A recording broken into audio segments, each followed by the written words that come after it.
It's the Samsung Galaxy Note 7 reborn, but it's more than that. Hey everyone, it's Max with PhoneArena.com, and this is a review of the Samsung Galaxy Note Fan Edition. We live in interesting times when last year's goods make a big splash in the here and now. The Galaxy Note Fan Edition has done just that. A remanufacture and recycling of unused components of last year's ill-fated Note 7, the Note FE is essentially all about 2016. However, Samsung did make two significant changes that make the new Note noteworthy in 2017. Design-wise, nothing has changed as expected, and that's a good thing. The only visual cues that this isn't the Note 7 of last year is the lack of Samsung logo on front and the branding on the back. The symmetrical curves of the front and back meeting nicely to the metal frame are just as nice looking as last year. Gorilla Glass 5 and water resistance are part of the package too. Samsung has a knack for entrancing people with luscious displays, and that's the case here too. The default adaptive color settings probably go overboard with color, but it sure looks nice while it does it.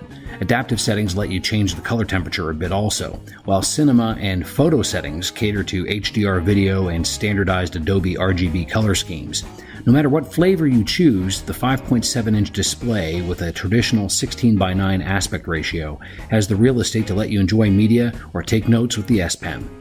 One of the benefits of bringing the Samsung Experience UI to the Note FE is the ability to change resolution if you want. 1080 Full HD is the default setting. Those that demand every pixel do its part can take full advantage of the 2K 1440 by 2560 resolution, or go in the other direction, give the hardware a break, and set things to 720p. When it comes to the interface, Samsung updated the software to Android 7 and gave the Note FE the new Samsung Experience UI, which was introduced to us earlier on the Galaxy S8. This is one of the two big changes Samsung made to the Note. The newer, better optimized UI is a big plus for the Note FE. Animations are much smoother than during the days of TouchWiz. We want to avoid that modern adage of seems faster because it isn't, but it is a certainty that the new UI is right at home on last year's hardware. Rounding up the user experience is the S Pen, which is why the Note series exists, and the Edge screen. It's highly functional and may be quite a convenience for some, though we think it is a feature that may still be looking for a broad use case scenario. The S Pen, on the other hand, performs admirably. Screen-off memo is still one of the more ingenious ways to just start writing, and GIF capture, that is just great fun all around. A really neat feature. Bixby is here too, though not in all its glory. There is no voice interaction. Instead, Bixby Home and Reminders is situated similarly to Google Now. The iris scanner is on board as well. We resist calling it half-baked because it did seem to work surprisingly well with few errors. Let's just say the inconveniences of how you need to hold the Note FE the correct way, at the correct angle, and at the correct distance means that this is still a work in need of more development. The Note FE we imported is packing Samsung's Exynos 8890 CPU, has 64 GB of expandable storage, and 4 GB of RAM. The hardware does not seem to struggle, but it's also not setting any speed records either. With that said, we never felt like we had to wait for a command to execute in our daily usage. Samsung stays true to its camera prowess. This is the same sensor we reviewed on last year's Note 7, and it's basically the same as we've seen on this year's flagships as well. Simply put, the camera is excellent. The UI is unchanged from last year, and the Note FE has no trouble rapidly capturing images. The wide f1.7 aperture brings in copious amounts of light at night. Images taken after sunset belie how dark it really was when we took them. The front-facing 5-megapixel camera offers a nice wide field of view, making group shots easier and even better if you have a selfie stick. The same goes for video we captured in broad daylight and at night. You can select several different resolution settings. In all, there's little to complain about when it comes to the Note FE's camera, unless you really need manual controls.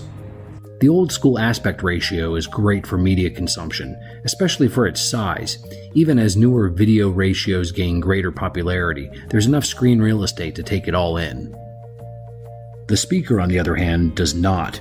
It's just not set up well with volume modulation. Each step with the volume rocker provides different levels of quiet, only with the last few stops bringing in acceptable levels of audio. Thank goodness for the headphone jack. Audio quality through it is perfectly acceptable. Unlocked devices not made for the American market would understandably encounter basic issues when it comes to traditional services like phone calls. That's not the case for the Note FE. There is no compatibility for features like high-definition voice or enhanced messaging services, but call quality is excellent, and we did not encounter any dropped or failed calls. The second and more significant of the two big changes over last year's Note 7 is in the battery. The poorly designed 3500 mAh cell was replaced by a smaller, Safety Check 3200 mAh unit. We were pretty heavy users with the Note FE, but the new battery got us through a 10-hour day with room to spare. In the final analysis, and given the circumstances, the Note FE stands on its own, even among the current crop of flagships. Where it doesn't win with outright brute force and speed, it still gives the user outstanding build quality, a great camera, and a feature set that exists on no other device. So should you go online and import a Galaxy Note Fan Edition? For the everyday consumer, absolutely not. It retails in Korea for roughly $625, but once sellers are done marking it up for their own profit, plus international shipping costs, you're hard-pressed to justify the $800 or higher price tag, especially since the Note 8 is right around the corner. That said, if you have a gadget itch that you just can't scratch, this is not a bad buy at all. The feature set is unique in the marketplace, and there are surprisingly few compromises. Plus, if you are a Note series fanatic, you know what you're buying into anyway, so there's a good chance you won't be disappointed. Again, I'm Max. Thanks for watching this review of the Samsung Galaxy Note Fan Edition. Keep checking in for more reviews and news from PhoneArena.com.